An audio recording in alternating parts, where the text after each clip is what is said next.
কর্মী পরিচয় ভারত বাংলাদেশ সীমান্ত এলাকায় রেশনের চোরাই চাল ডাল কম দামে বিক্রির নামে প্রতারণার অভিযোগ উত্তর ২৪ পরগনার বনগাঁ থানা এলাকার ঘটনা। বিস্তারিত জানবো, কথা বলবো আমাদের প্রতিনিধি সমীরণ পালের সঙ্গে। সমীরণ, কি খবর রয়েছে? সুকর্ণা, যে খবরটা রয়েছে, আমরা এর আগেও দেখেছি যে নদিয়া জেলার কয়েকজন বাসিন্দা নিজেদেরকে পুলিশ পরিচয় দিয়ে পুলিশের উদ্ধার করা চোরাই চাল গম বিক্রি করতে গিয়ে হাতে নাতে ধরা পড়েছিল। ফের এই চক্র যে সক্রিয়, গত বুধবার দিন একই ঘটনা ঘটেছে। বাগদার চুয়াটিয়া বাজারে নিশিকান্ত ডালি বলে এক ব্যবসায়ী, সে আখ বিক্রি করছিল। সেই সময় এক ব্যক্তি, অপরিচিত ব্যক্তি, তার সঙ্গে পরিচয় করে এবং সে নিজেকে চুয়াটিয়া পুলিশ ফাঁড়ির কর্মী হিসেবে পরিচয় দেয় এবং তাকে টোপ দেয় যে সীমান্তে প্রচুর চাল গম আটক করা হয়েছে, সেগুলোকে গরিব মানুষদের মধ্যে কম দামে বিক্রি করে দেওয়া হবে।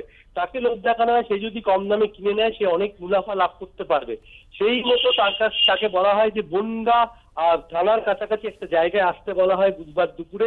সেই মতো নিশিকান্ত বাবু বুধবার দুপুরে যান। তার কথায় প্রলুব্ধ হয়ে তার গরু বিক্রির ১০,০০০ টাকা এবং আখ বিক্রির ৯,০০০ টাকা, মোট ১৯,০০০ টাকা ওই অপরিচিত পুলিশ কর্মীকে তিনি দিয়ে দেন। তারপরে তার কাছ থেকে একটি আধার কার্ডের জেরক্স কপি নেন। সেটা নিয়ে তিনি আর ফেরেন না দেখে চিন্তায় পড়ে যান এই ব্যবসায়ী। বুধবার গভীর রাতে তিনি বনগাঁ থানায় একটি অভিযোগ দায়ের করেন, প্রতারণার অভিযোগ। অভিযোগ পেয়ে তদন্ত শুরু করেছে বনগাঁ থানার পুলিশ। এখনো পর্যন্ত এই অভিযুক্তকে গ্রেপ্তার করতে পারেনি।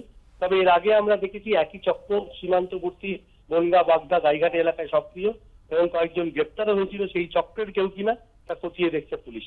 ধন্যবাদ সমীরণ।